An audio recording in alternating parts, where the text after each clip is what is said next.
Hello everyone, you are welcome to lecture number 16। जो कि आप देख सकते हैं हम आज पढ़ने वाले हैं लॉसेज इन ट्रांसमिशन लाइन। तो अभी तक आप जानते होंगे कि हम पावर सिस्टम फर्स्ट, जो कि आपका बीटेक फिफ्थ सेमेस्टर का सब्जेक्ट है इलेक्ट्रिकल इंजीनियरिंग का। तो अभी तक चैप्टर नंबर 1 से चैप्टर नंबर अभी 5 तक हम पहुंच चुके हैं। कुछ चुनिंदे टॉपिक मीन्स जो टॉपिक बहुत ही इंपॉर्टेंट हैं आपके एग्जाम पॉइंट ऑफ व्यू से, उसी टॉपिक को हम अभी कवर कर रहे हैं। लेकिन at the end of just semester I will try to cover whole the syllabus. तो अभी हम पाँचवें चैप्टर का लॉसेज इन ट्रांसमिशन लाइन हम पढ़ रहे हैं।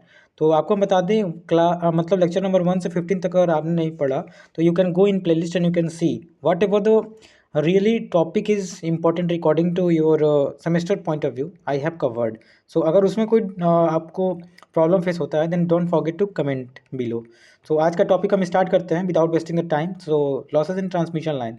तो देख सकते हैं सबसे पहले हम आप जानते हैं ट्रांसमिशन लाइन में केबल लगे होते हैं, जैसे टावर है, टावर पे केबल जाता है तो उसमें लॉसेज होते हैं। तो वही हम आज लॉसेज पढ़ने वाले हैं। लॉसेज क्यों होते हैं आप जानते होंगे, मोटर हो, जनरेटर हो, what ever any electrical devices, उसमें लॉसेज क्यों होते हैं। लॉसेज जो होता है हीटिंग कारण होता है। तो वही लिखा है the temperature rises of body depend on the rating of generating and dissipating. मतलब कितना हीट जनरेट हो रहा है और कितना डिसिपेट हो रहा है वही लॉसेज में कन्वर्ट हो जाता है। तो मतलब कितना कैसे हमारा वोल्टेज जनरेट मतलब सॉरी हीट कैसे जनरेट होता है और कितना रेटिंग होना चाहिए, मतलब वही सब हम पढ़ने वाले हैं। तो देख सकते हैं यहाँ पे लिखा है कि different type of losses and जो हमारा केबल होता है, तीन प्रकार के मेनली हमारे लॉसेज पाए जाते हैं।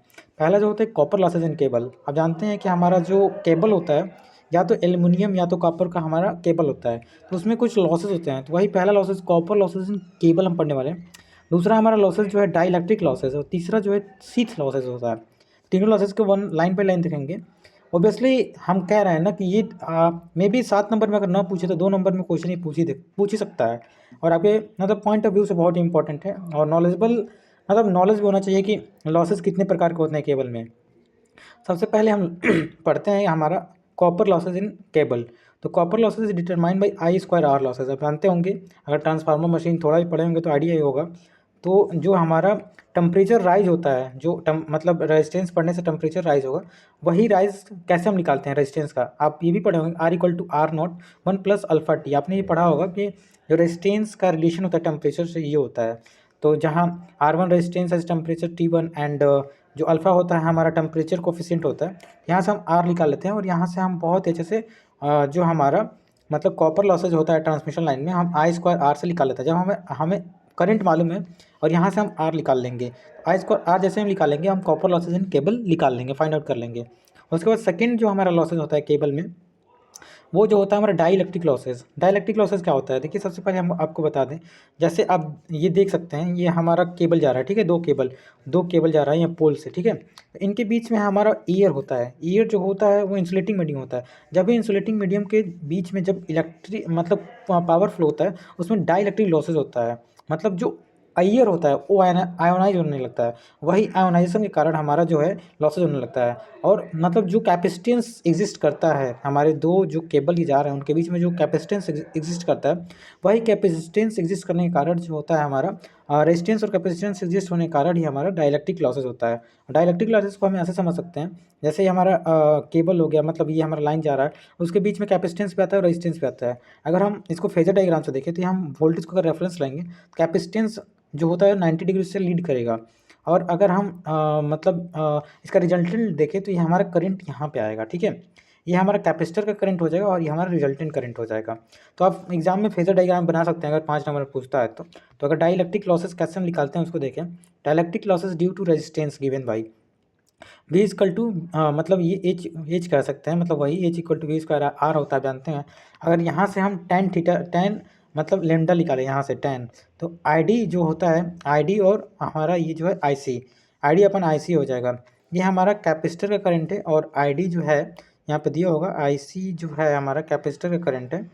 और ये जो हम रेफरेंस में लिए हैं वो आई है, मतलब ये जो करंट है जो वोल्टेज का रेफरेंस में लिए हैं वो करंट है। तो यहाँ से हम टेन अल्फा निकालेंगे। जब टेन अल्फा निकाल लेंगे यहाँ से टेन अल्फा हम निकाल लेंगे, मतलब I equal to B by R जानते ही हैं। और यहाँ पे कैपेसिटेंस के कारण बी बाई एक्स ही हो जाएगा, ठीक है। यहाँ से हम टेन मतलब टेन की वैल्यू निकाल के और जब इस फार्मूले में रखेंगे W equal to V square omega C tan lambda, lambda नहीं क्या कहते हैं इसको, हाँ मे बी तो यहाँ से देख सकते हैं जो हमारा W मतलब जो ये हमारा लॉसेज है V स्क्वायर ओमेगा 10 डेल के बराबर हो जाएगा। जैसे ही हम यहाँ से 10 डेल का वैल्यू निकालेंगे और पुट करेंगे तो हमारा फाइनली वैल्यू जो होगा डाइलेक्ट्रिक मतलब ये जो होता है डाइलेक्ट्रिक लॉसेज बोलते हैं, डाइलेक्ट्रिक लॉसेज एंगल, यहाँ से हमारा फाइंड आउट हो जाएगा। तो यहाँ पे यही लिख रहा है कि मतलब यहाँ पे आप देख सकते हैं कि जो हमारा डेल होता है वो very small tan theta equal to del लेते हैं। Low voltage cable dielectric losses can be neglected, मतलब जो हमारा लॉसेज होता है स्मॉल ट्रांसमिशन लाइन के लिए नेग्लेक्टेड कर लेते हैं, लेकिन जहाँ भी हाई ट्रांसमिशन लाइन होता है इसे कंसिडर करना हमारे लिए बहुत ही मतलब इंपॉर्टेंट हो जाता है। तो अभी तक हमने पढ़ा जो पहला जो होता है कॉपर लॉसेज इन केबल, आपने देखा copper losses H equal to I square R से निकालते हैं, और जो हमारा डाइलेक्ट्रिक लॉसेज है उसके लिए हमारा ये फार्मूला दिया हुआ है, उस फार्मूले का यूज़ करके हम डाइलेक्ट्रिक लॉसेज निकालते हैं।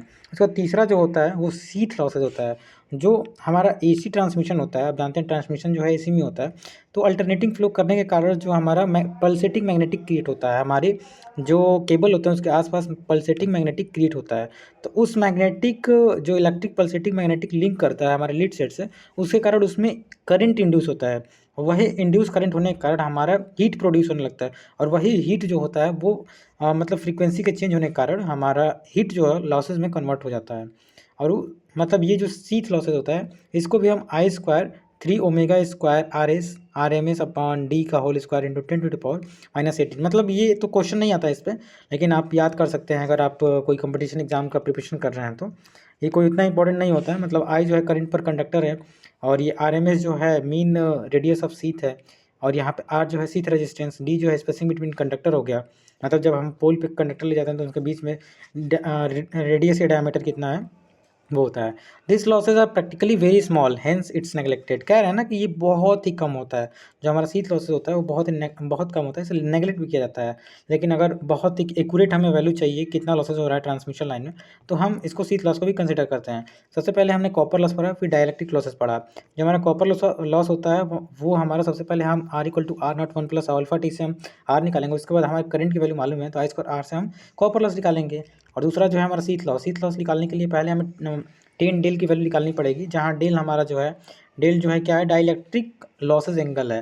वो लॉसेज ऑफ एंगल कहाँ से निकलेगा, हम जो करेंट जो हम वोल्टेज जो लेंगे वो रेफरेंस लेंगे, उसके मतलब परपेंडिकुलर हमारा आईसी होगा जो कैपेसिटर करंट होगा, वहाँ से हम मतलब जो हमारा आई नॉट हो गया, आई नॉट की वैल्यू मतलब जो रिजल्टेंट करंट होगा उसकी वैल्यू निकाल के और इस वैल्यू में रख के उसके बाद हम निकाल लेंगे। तो ये भी जो होता है जो हमारा डायलेक्ट्रिक लॉसेज होता है वो छोटे ट्रांसमिशन लाइन मतलब स्मॉल ट्रांसमिशन लाइन के लिए हम नेगलेक्ट करते हैं, लेकिन लंबे ट्रांसमिशन लाइन के लिए हम इसे कंसिडर करते हैं।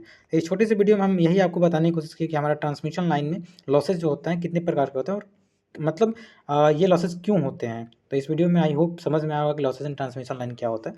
तो आगे आपको वीडियो देखना है तो प्लीज़ कमेंट कीजिए, और if you want to suggest anything then please comment video.